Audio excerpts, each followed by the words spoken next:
Going live, going live, going live, going live, still going live, still going live, and according to YouTube, I am live. Hello if you're watching live, hello if you're watching this on playback, and welcome to my 57th I've Watched a live stream on this channel. So basically, if you don't know what live streams are, essentially once or twice or maybe 3 times a week, I talk about current movie and TV topics going on in the movie and TV world right now. And at the same time, though, I'll also be answering any live questions sent during this live stream. And also, if you're watching the live stream on playback and you want me to talk about something in my next live stream, please let me know in the comments section below. And also, I should say a couple of things off the bat. First of all, I live next to the main road. You might be able to hear the cars right now. I live next to like loud cars and things like that. So at any point you do hear some like sound interference going by at any point during this live stream, I do apologise. Also, sometimes you might hear some like drilling in the background of the live stream, and again, I do apologise if it interferes with the sound.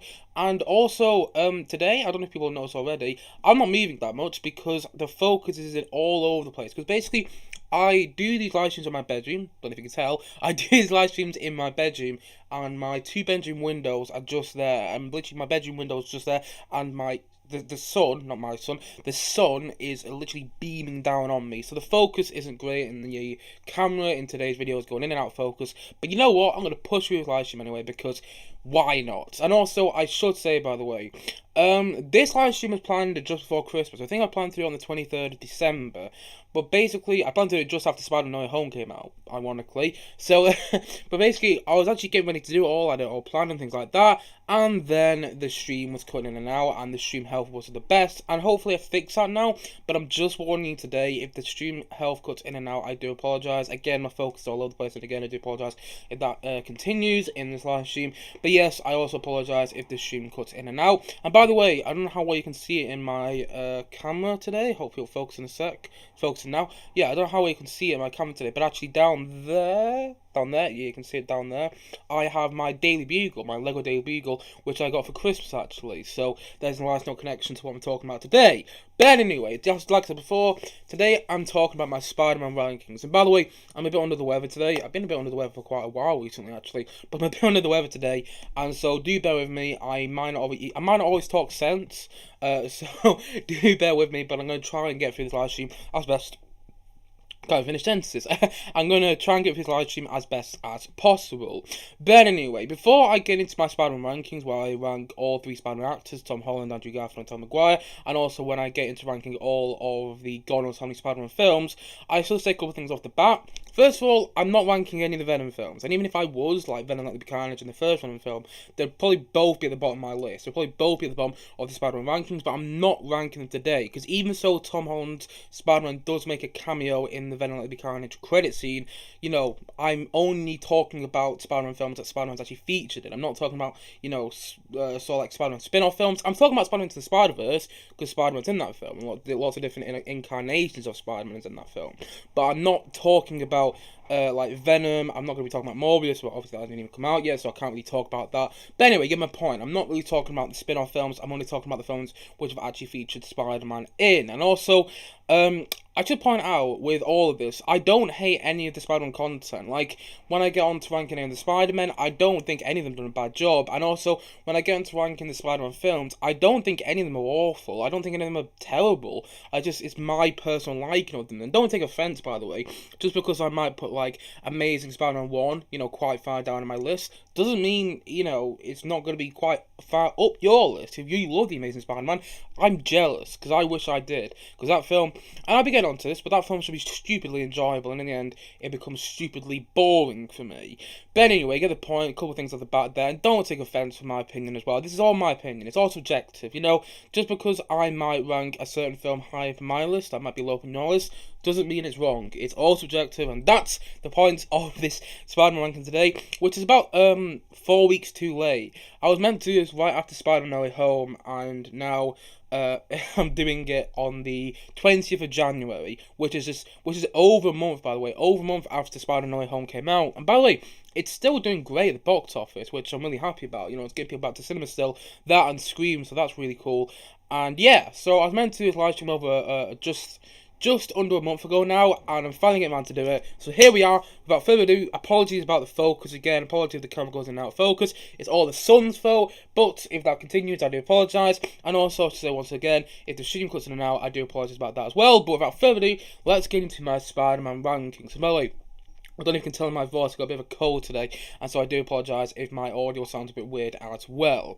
But anyway, enough of the apologies, and on with the topics at hand. So first of all, I'm going to rank all 3 Spider-Men. And by the way, don't take offence by this, just like I said before, if your favourite Spider-Man is the bottom of my list, doesn't mean a thing, it's just my opinion.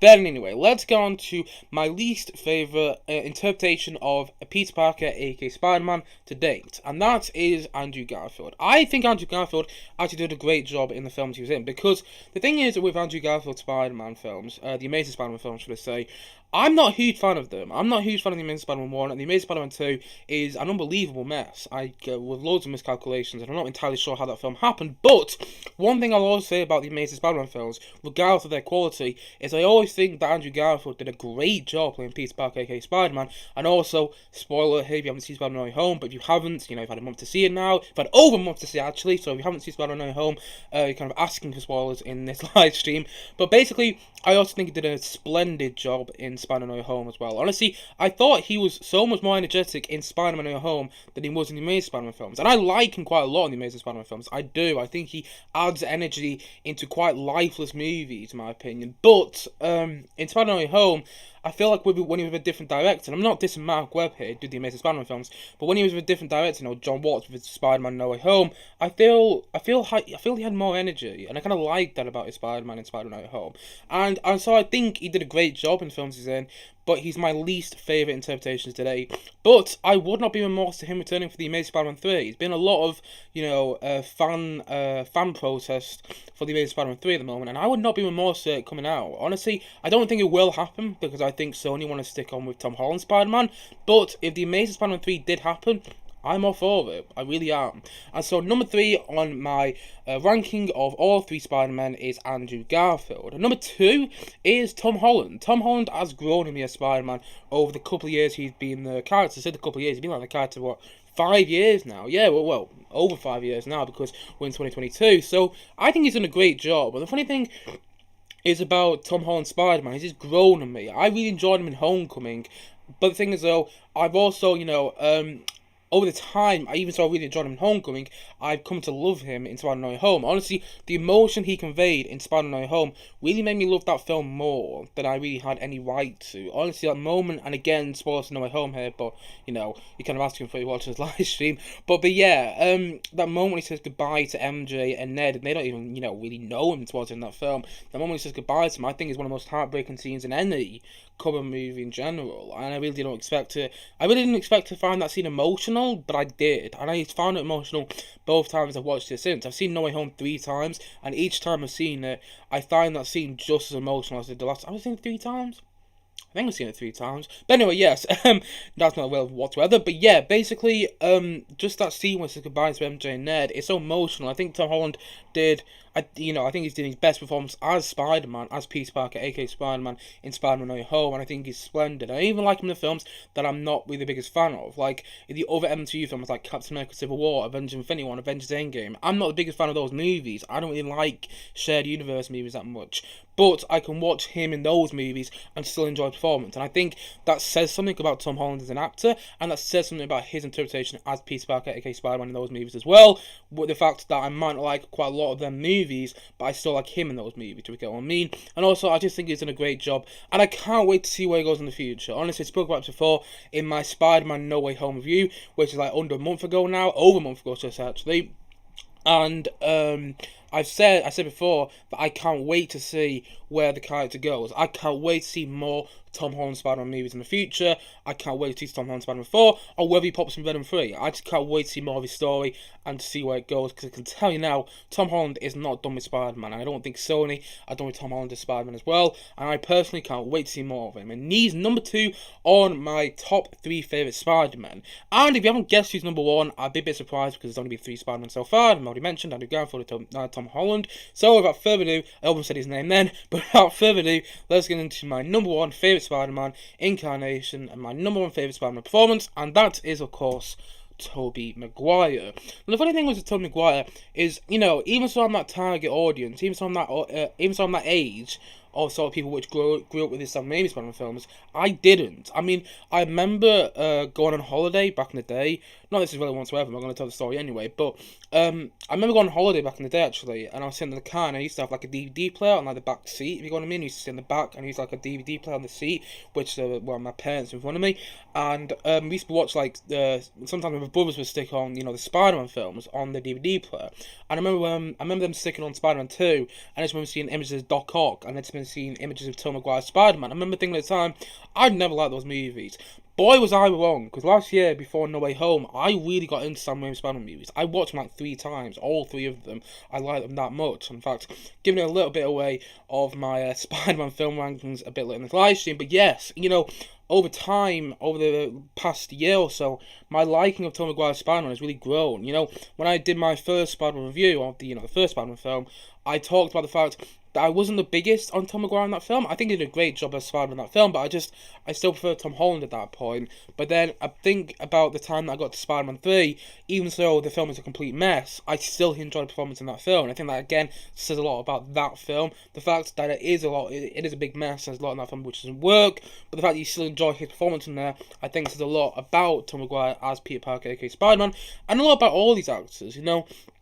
I've disliked films which all these actors have starred in, whether it's, you know, the Amazing Spider-Man films and some of the Avengers films, which, you know, Tom Holland Spider-Man has starred in, and, you know, well, I haven't actually really disliked any of the Tobey Maguire Spider-Man movies, but the thing is, though, there's been elements of all these movies with these actors in which I've disliked, but I've still liked them in there, and I think that says a lot, and I think this is only really a loose ranking, because I think Andrew Garfield has done a great job as Peter Parker, aka Spider-Man. I think we're yet to see him again. I think we're going to see him again in either Venom 2 or another Amazing Spider-Man film. I'd be up for either, and also, I think, you know, we've got a lot more of Tom Holland as Spider-Man, and I can't wait to see how he returns, and I also think that Tom Maguire Spider-Man might return in Doctor Strange 2, because it's been directed by Sam Raimi, so like a nice little reunion there. I might be completely wrong, but, you know, there's a little prediction. But the thing is, though, I think they've all done a great job, and I can't wait to see potentially more of them. And if they don't return, though, I love the fact that they were all in Spider-Man No Way Home together. I think seeing them together was kind of like an early Christmas present. It kind of was, because obviously No Way Home came out before Christmas, so I meant to say that before Christmas. Actually, I meant to say that whole thing about an early Christmas present before Christmas, because I meant to do the live stream before Christmas, but I didn't. But yes, to seeing them all together in No Way Home was kind of like an early Christmas present, and in the best way possible. And I can't wait to see more of them, or I can't wait to go back and rewatch them in the near distant future. And I think they've all done a great job at the, you know, I almost finished my sentence there, but I couldn't, pardon me. But yes, I think they've all done a fantastic job. Pardon me again.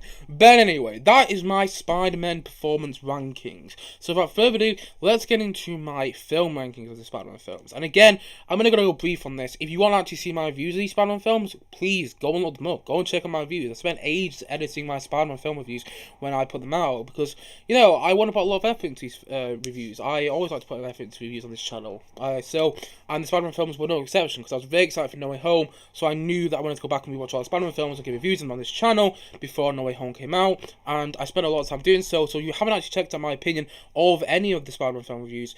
Not that made sense whatsoever, but yeah, if you haven't checked out my previous Spider-Man film reviews, please go and do so, and yeah, and go and enjoy them, because I'll only give brief opinions here. But anyway, here are my Spider-Man film rankings. So at number, what's it? I just want to check how many ranks I've got to do. So I'm ranking 9 films. I made a little note on the Word document. I'm ranking 9 films. So number 9 on my rankings of Spider-Man, and again, I should point out here that I don't hate any of these movies. I don't think any of them are terrible. This is my rankings and my personal opinion on these movies. But number 9 on the rankings of the Spider-Man movies that I've seen, and again, this does not include Venom, but number 9 is The Amazing Spider-Man 1.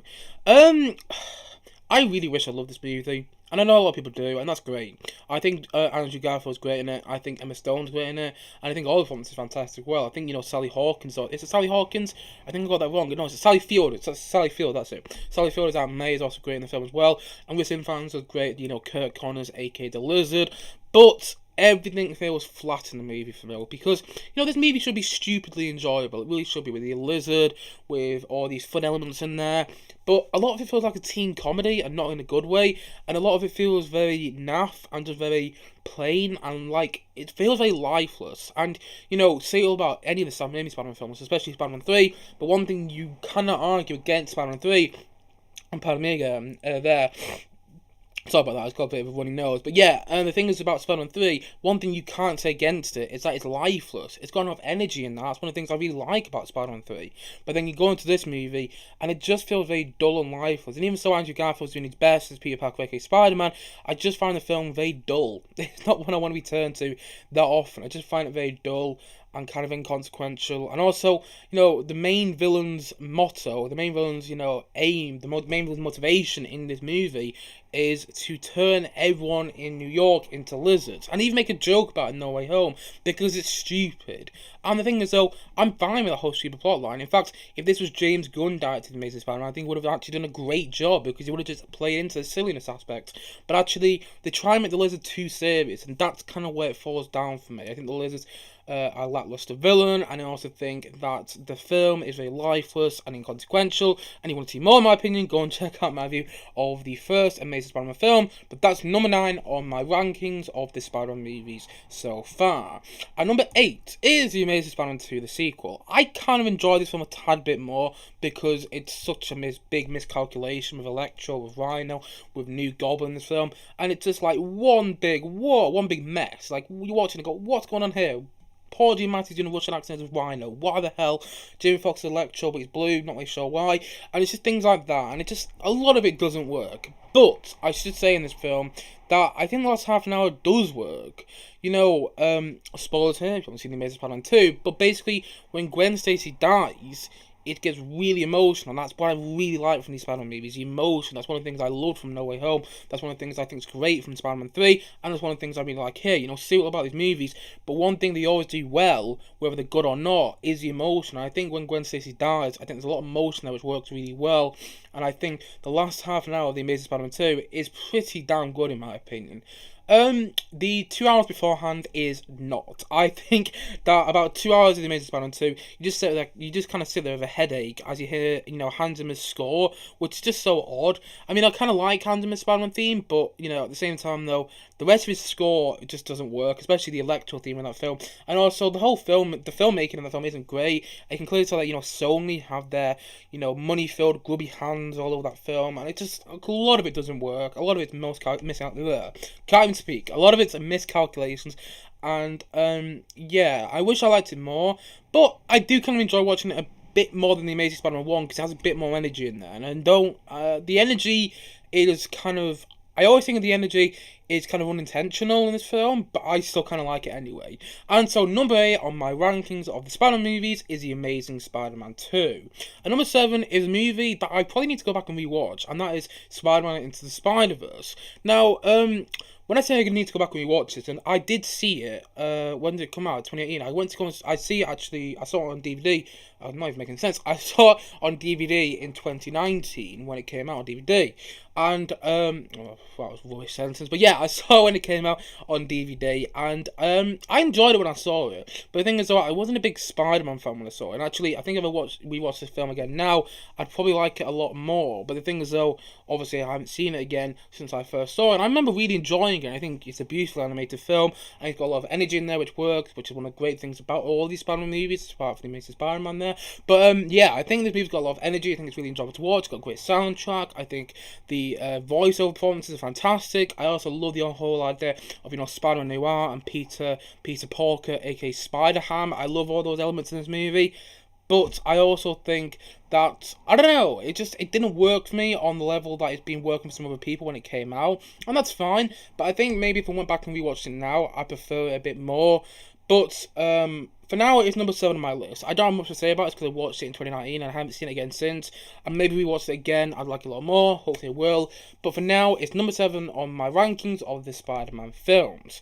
And number 6 is Spider-Man Far From Home. A film, well, a film according to social media, a lot of people don't really like. Because I've seen a lot of people go on social media and say, Spider-Man Far From Home, how to make Spider-Man boring. And even so, I do have my problems with Far From Home. Like, I think Mysterio is a lackluster villain. Even so, I don't actually think Jake Gyllenhaal does a good job in this film. I've got to admit, I think Jake Gyllenhaal is a fantastic actor. Watch Zodiac, he's brilliant in Zodiac. But I don't actually think he's that good in this film. And I think he was kind of a bit of a lackluster villain. And also, by the way, not that it's irrelevant to the film that much, but the thing is, though, that poster is awful. I'm just going to say that. I think all the posters for all the Tom Holland Spider-Man movies have been awful. But anyway, doesn't mean I don't like the movies. It's a poster in the end. But yeah, I don't think the poster for this movie is fantastic. But I do like the energy in this film. I like all the kind of like Peter just trying to have a normal life sort of aspect. I think his relationship with MJ is quite realistic in the film. I know a lot of people criticised, you know, the MJ and Peter Parker romance in the film. Personally, I thought it was really realistic. Especially, again, that doesn't make any sense, really realistic. That is awful English. But anyway, I think it's realistic in this film. And also, I think, you know, seeing them two get a bit of an awkward romance, that's how romance is when you're a teenage, and I think they actually did that quite well in the film. I also think that it feels very studio-esque, this film, and sometimes that works and sometimes it doesn't, because in the end this film feels more like an MCU movie than a Spider-Man movie, and even so, you know, that's not necessarily a big criticism for me. It still kind of annoys me how this film tries to connect itself to all these different things, because it was the first MCU movie to come out after Avengers Endgame. To have like Nick Fury, you have Nick Fury showing up in the film. You have all these like, you know, Thor, Captain Marvel. You have all these like, okay, Iron Man's dead. What's happening now? And it just tries to link itself so much to Avengers Endgame that I just kind of think it's naff. And well, I think it's naff. I think it's naff in that aspect. But I also think a lot of this movie is really fun to watch. I think it's got great energy in there, and I also think that, you know, there's a nice direction there. I think it's got a really good feel, and I also think that's a lot of fun to watch. You know, even so, I've seen this movie countless times now, and each time I rewatch it, my liking of this film decreases. I still laugh at it. I still laugh at the jokes, and I still, you know, sit there and enjoy the ride that they go on. Even so, after I finish the film, it just feels a bit naff for me.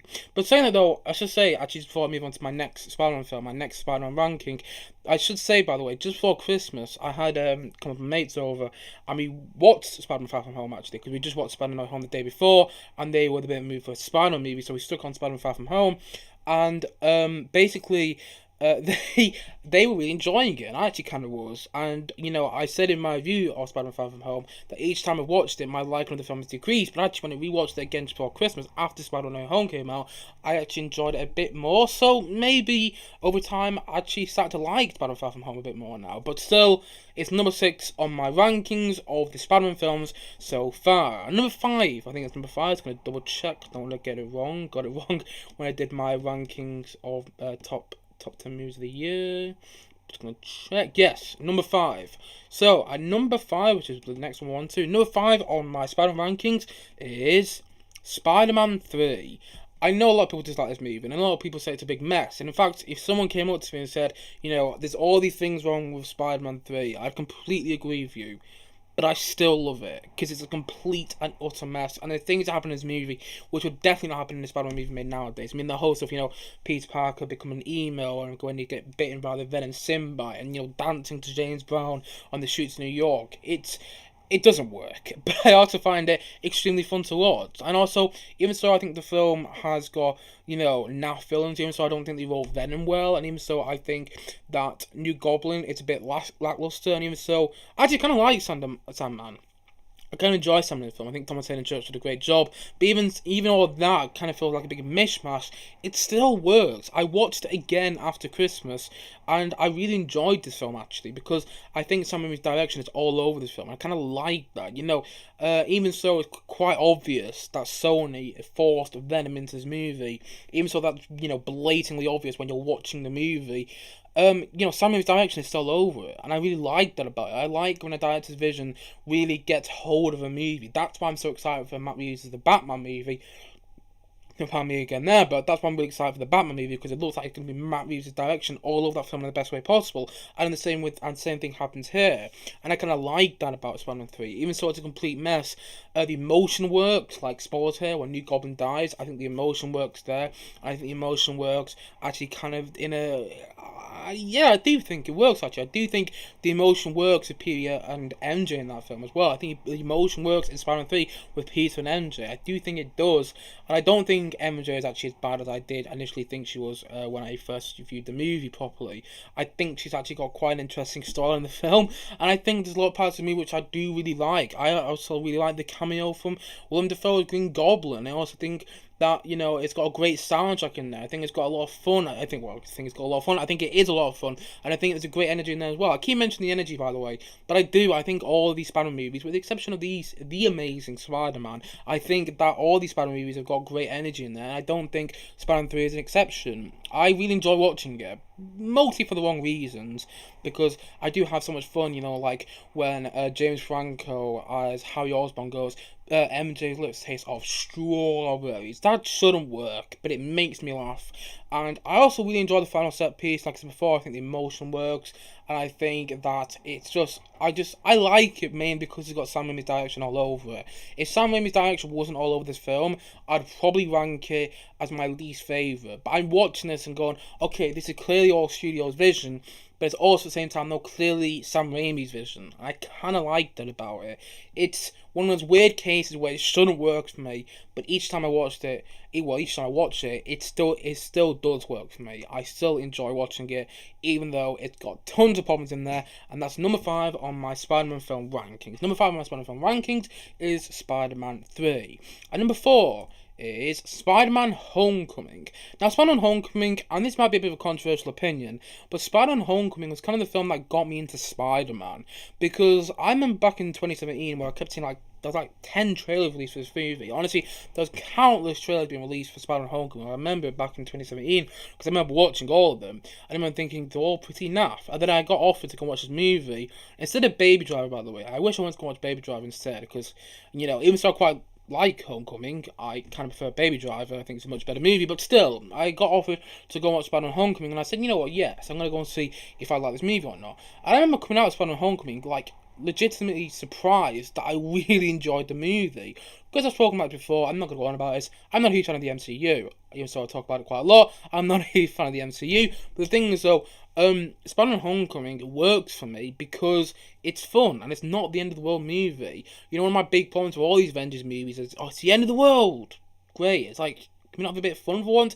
And that's kind of what Spider-Man Homecoming is. You know, he's just kind of having a bit of turmoil in his life. He just watched Peter try and get his girl he likes, and at the same time, they'll try and balance being on the quote-unquote Stark internship, and then try and balance his, you know, college life. And I think it's really cool, actually. I think it's a really fun movie, and it's also kind of got like a Ferris Bueller feel in it. I mean, the film actually directly references Ferris Bueller in one scene, where you see Ferris Bueller on a TV, and then Spider-Man swings across and goes, nice movie or something like that. And even so, it's a bit on the nose. I kind of like it for that reason, though. I think it's fun. I think Michael Keaton as Vulture is a great villain. And also, I think that the relationship between Ned and Peter is a lot of fun to watch. I think movies of Tom May's Aunt May is great in that movie. I think all the Aunt Mays have been great, by the way. I didn't mention the one when I was, I haven't actually really talked about some of the Spider-Man films yet, but I think all the Aunt Mays in all the Spider-Man films have been great. I think movies of Tom May's Aunt May is great in this one as well. And I think this film is a lot of fun. I'm not the biggest fan of the Iron Man aspect. If I had to criticise the film, I'm not the biggest fan of the Iron Man aspect of this movie, but I still enjoy it overall. And I think it's a lot of fun, even though it's got a lot of big problems in there. It's like Spider-Man Far From Home, where I like it over Spider-Man Far From Home, obviously, because I've ranked it a bit higher. But the thing is, though, it's like Spider-Man Far From Home, where basically I'll watch it, have a lot of enjoyment with it, then I'll finish it, and I'll realise, okay, that film had a lot of problems. But ultimately, this movie, it feels more Spider-Man than Spider-Man Far From Home did. And that's why I'm going to rank it at number 4 on my top 9, or what am I saying about? Number 4 on the Spider-Man film rankings. And number 3 is, we guessed it already, Spider-Man No Way Home. Said that a bit weirdly, but yes, Spider-Man No Way Home. The more I think about Spider-Man No Way Home, the more I like it. And that's not because it's a good movie. It's got tons of problems. Honestly, what the hell is going to happen with Alfred Lee's Dr. Octopus? Because even so, they kind of like cured him in this movie, he's still going to go back to the world he was in Spider-Man 2 and still die. that's still going to happen. And same's going to happen when Dafoe's Green Goblin. They still cure him, but he's still going to die, because it happens because they get taken out of their worlds, early on in the movie, just before they die in those worlds, and so at the end of the movie, they're going to get taken back into those worlds and ultimately die. And also, how is Electro in this movie? Because Electro, you never really found out whether Electro knew that Spider-Man was Peter Parker, and yet, according to Doctor Strange, all the, villains that knew that Spider-Man was Peter Parker were transferred into this world now with Tom Holland's Peter Parker, aka Spider-Man. And so how did Electro know, though? Because in the Amazing Spider-Man 2, there's no real evidence that Electro actually knows that, Andrew Garfield's Peter Parker was Spider-Man, or vice versa. And, I think this film has got tons of problems. I could go on and on about the problems. And also, I think it's a little bit disjointed. I can clearly tell that, all the 3 Spider-Man stuff was shot in closed sets because they wanted to keep it a secret as best as possible. That didn't work. Everyone knew the Spider-Man in this film. But yes, even so, this film has got quadrillion problems. I love it because it feels like a Spider-Man movie, and it's so much fun, and it's knowingly nostalgic. It's knowingly doing all these fan servicey type things, but it's having fun doing so. And I think, seeing these characters return, like Willem Dafoe's Green Goblin, like Alfred Molina's Dr. Octopus, like Jamie Foxx's Electro, like Winston Francis' Listen, and like Thomas Hayden Church's Sandman, seeing all these characters return that you never thought would ever return, I just think is great. There was a story with Kevin Feige, and I admire Kevin Feige. I don't always like the films he's produced, as the head of Marvel Studios. I don't always like the films he's produced because I'm not a big fan of the MCU, but I admire Kevin Feige for creating such a fantastic studio and making billion-dollar movies, essentially. Movies which have grossed over $1 billion at box office. I admire him for making those movies, even if I don't like the movies so much. But I admire Kevin Feige because, there's a story which came out with Spider-Man No Way Home after the film came out, where basically, it was a bit of a joke at first. Actually, I kind of have the villains in this movie. They kind of have like a post-credit scene where the villains popped up in something like that. But actually, Kevin Feige was the one who came out and said, actually, you know what? Wouldn't it be cool if we had Alfred Molina and, Willem Dafoe and Jamie Foxx and Winston Fans actually in the movie playing their character, and they're actually the main villains. And so it's kind of his fault, and in the best way possible, but it's his fault we got all these classic villains back. I wouldn't say some of them are classic. I don't think the Liz's a classic villain. I don't think Electro's a classic villain. But, from someone who hasn't read the comic books, seeing all these characters come back, it was just kind of like the cherry on the ice on the top of the cake, especially when the Spider-Man in there as well. And everyone knew the Spider-Man was going to be in there. I must admit, I kind of started to doubt myself, actually, because if you go back and rewatch some of my live streams just before Spider-Man No Way Home came out, I started to doubt myself that actually the 3 Spider-Men would turn up in this movie. But I was wrong, and I'm happy I was wrong because it was so great seeing them together. And also, one other thing I really love about this movie, which I just haven't mentioned yet, is the fact that even if you take all the fan service aspects out of it, you take all the villains, take all the Spider-Man stuff, you take all the fan service, aspects out of this movie, it still works. You could just have a normal villain in this movie. Like, this movie, and I'm pretty sure I heard somewhere, like, Tom Holland pitched the movie originally because he weren't sure they're going to do it because of COVID. So I'm pretty sure this movie originally was going to be like Kraven the Hunter versus Tom Holland Spider-Man. And the thing is, if that still happened, it would have been the exact same movie. And that's kind of what I like about it. What I'm saying is, if you take all those fan service aspects out of there, you've still got a really good movie. You've still got emotion that works with Ned, MJ, and Peter. You've still got a really interesting story. Everyone knowing Peter's identity and everyone being in the crisis because of that. And even if you didn't have those classic villains returning, like Green Goblin, like Alfred Molina's Dr. Octopus, and like, Sandman, and so on and so on and so on, if you didn't have those villains returning, but if you didn't have those villains returning, is what I'm trying to say, if you just had a different villain there, a new villain, it would be the exact same movie. And I like that. I like the fact that the fan service aspects are just kind of like for the fans. I like the whole idea, and I'm a Spider-Man fan, so those fan service aspects kind of worked for me in those movies, in No Way Home.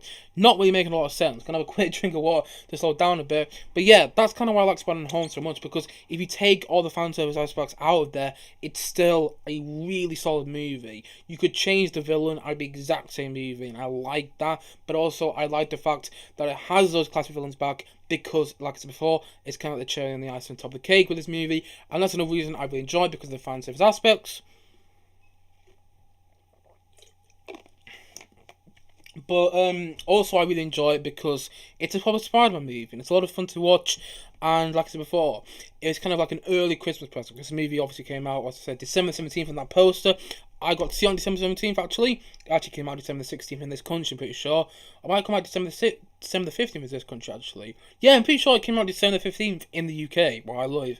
I can't even make sense anymore on this live stream. But yeah, my words are all jumbled. I'm obviously not feeling that well. I'm just a bit all over the place in this live stream, but I do apologise. But yes, basically, this film came out on December 15th in this country, and I didn't get around to watching December 16th, but it was kind of like an early Christmas present where I did watch it, and I thoroughly enjoyed it. I really did. Pardon me there, and it's number 3 on my top rankings, of the Spider-Man movies so far. And number 2 is the very first Spider-Man movie, Sam Raimi's Spider-Man 1, which came out in 2002. I really like this movie, and I like it because it's a proper good origin story. You know, as much as I do enjoy Spider-Man No Way Home, that is in the end kind of like universes coming together. It's a celebration of, you know, the past 3 franchises, past 3 Spider-Man franchises, and I kind of like that about it, but also I like just, you know, origin superhero movies. I like a superhero movie where it doesn't have to be connected to anything else. I just kind of like the fact that when a superhero movie is its own thing, kind of like why I'm so excited for the Batman, because it just looks like it's going to be a Batman origin story. Maybe not Batman origin story, but it just looks like it's going to be a Batman film and not a Batman v Superman film, and not like a Batman Justice League Superman film. It's just like it's going to be a Batman film, and that's also why I liked this Spider-Man film so much, because it was just a Spider-Man film. It wasn't trying to connect itself to anything else, like which so many MCU movies do nowadays, so many DC movies do nowadays as well. It just, you know, it's just his own thing, and I really like that about it. I just like the fact that, you know, it's just a really good Spider-Man origin story, which has got a great direction on there, a fantastic performance from Tom Maguire, a lot of fun comedy there which works. You know, you have J. Jonah Jameson in there, played by the incredible J.K. Simmons, and he's doing such a fun performance in the film as well. And also, like I said before, the Aunt May stuff works really well in this film, and I really like it. I watched it again just after Christmas. I watched all the Sam Raimi Spider-Man films just after Christmas, and I remember rewatching this one. I was just thinking, this is what comic book movies should be like, because it is just so much fun to watch. I get a bit sick of some comic book movies nowadays, and this isn't just Marvel, because DC do it as well, where it's trying to connect itself to all these other things. Like, it's going, okay, this movie has to exist in the same timeline as Ant-Man, this movie has to exist in the same timeline as Aquaman, or something like that, and they have to connect to each other, and like Aquaman might show up in a Wonder Woman movie, and Wonder Woman might show up in an Aquaman movie, or like Ant-Man might show up in, I don't know, a Thor movie, and Thor might show up in an Ant-Man movie. They're not real examples, but I'm saying those could happen in the near distant future. I'm not really the biggest fan of that, but I like it when the Spider-Man movie is a Spider-Man movie, and that's kind of why I like this movie so much. And also, this is like, I watched this movie last year for the first time properly, because I had seen bits of it like 15 years ago, something like that, when I was really young. But the thing is though, I watched this movie for the first time last year, and after I've watched so many generic comic movies in the past, I'm not going to name names there, but I've seen a lot of generic comic movies, which, you know, feel very still in their direction and feel very stiff in their direction. You watch something like Sam Raimi's Spider-Man and you go, wow, the direction is leaping off the screen in the best way possible, and I just absolutely love that, and I just think it's joyful to watch, and it's got its problems, and yes, some CGI hasn't aged particularly well, but having Willem Dafoe's Green Goblin there in the first Sam Raimi Spider-Man movie is great, and I really enjoy it. I still really enjoy it, and I didn't go with this movie as well, and that shows you how fantastically it's aged, actually. I did not go with this movie, and I still really like it. And so that's number 2 on my Spider-Man film rankings. And so if you haven't guessed already, number 1 on my Spider-Man film rankings is, of course, Sam Raimi's Spider-Man 2. The more I think about this movie, the more I watch this movie. I've watched this movie about 5 times now since I first saw it. I think I first watched it like back in, I want to say July of 2021. The more I think about this movie, the more I really like it. You know, like I said before, it's got its problems, and I like the fact that it's got its problems though. You know, one thing I always love about all these Spider-Man movies, and even, you know, the Amazing Spider-Man movies to a degree, is the fact that they kind of encapsulate Peter Parker in such a great way. You know, I don't want my Spider-Man movie to be perfect. I don't want a Spider-Man movie to be exactly perfect and tick off all the boxes. I want it to tick off most of the boxes, because that's kind of like what the Peter Parker character is within itself. He's an odd character, he makes a lot of mistakes, and often enough, sometimes it's a bad day, like some of the Spider-Man films in the past haven't worked for me, and sometimes Peter Parker will have a bad day, but then sometimes he has a great day, and I think this film really, you know, encapsulates that whole Spider-Man identity, that whole Peter Parker identity.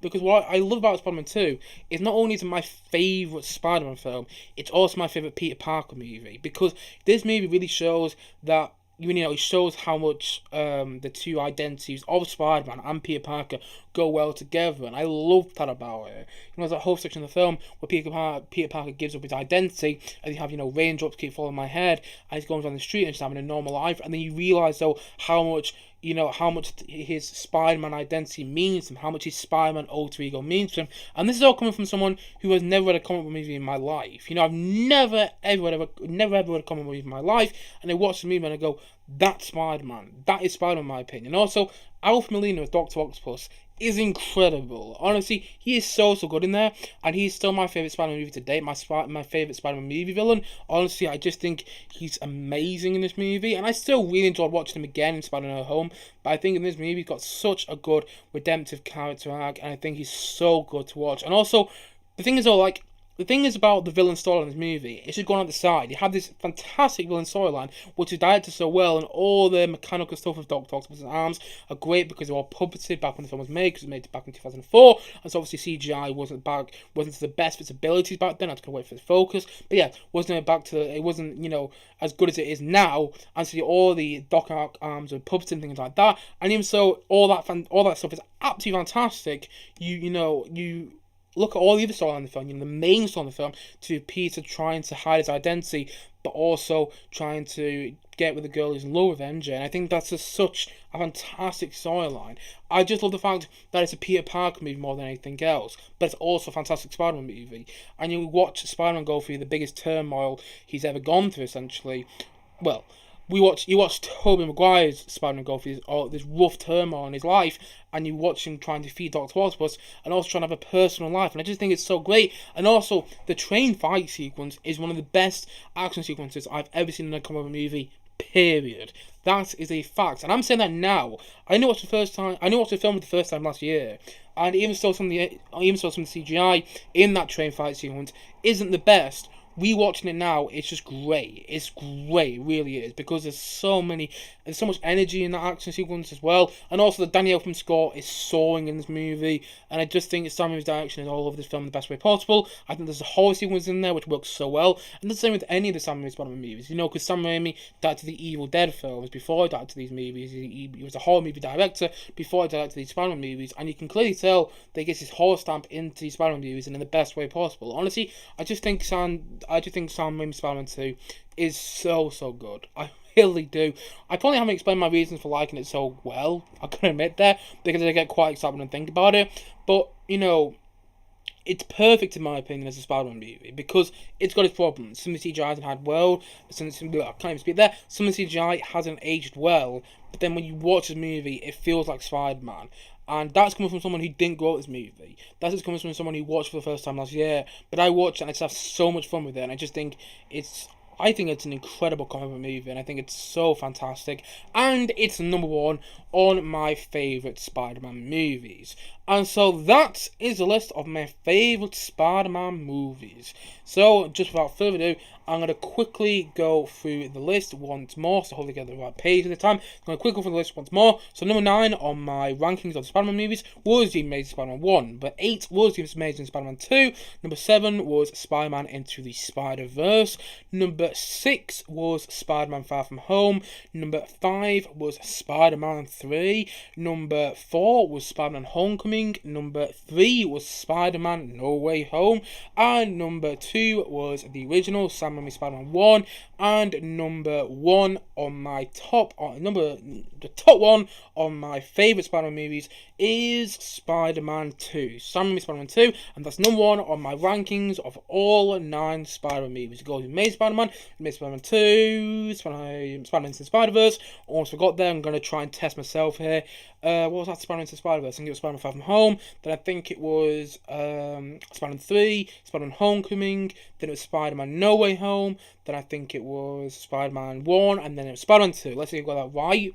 Just going to check up to see if I got it right. I'll come back onto there. Yes, so Amazing Spider-Man 1, Amazing Spider-Man 2, Spider-Man Into the Spider-Verse, yep, Spider-Man Far From Home, Spider-Man 3, Spider-Man Homecoming, Spider-Man No Home, Spider-Man 1, and Spider-Man 2. That's the rankings of all the Spider-Man movies in my opinion. And back onto the rankings quickly of the Spider-Man actors. I would say that is, I've just got a full page here, I'd say that it is Andrew Garfield is my least favourite incarnation of Spider-Man, but I do think he did a great job. Also, I think that Tom Holland is my second favourite interpretation of Spider-Man, but I also do think he did a splendid job as well. And my favourite interpretation of Spider-Man is Tobey Maguire as Peter Parker, aka Spider-Man.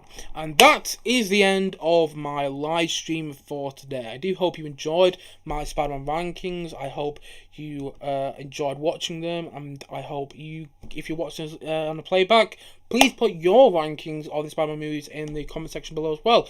I'd love to know what your rankings are. Maybe you think that Tom Holland's the best Spider-Man, or Andrew Garfield's the best Spider-Man. If you do, feel free to put it in the comment section below. But anyway, guys, thank you as always for watching. And if you haven't yet, please do click down below and like and subscribe on this live stream. I look forward to many more, both film and TV views and live stream from various on this channel. I have my Kingsman review coming tomorrow, so look forward to that. But until next time, guys, thank you as always for watching. And remember, if you have a topic you want me to talk about in my next live stream, please let me know in the comment section below. My next live stream will be next Wednesday or next Tuesday. So look forward to that. Look forward to that. Look forward to that. So I just look forward to my next live stream coming sometime next week. But until then, guys, thank you as always for watching. I'll see you guys again soon. Bye bye for now. Bye.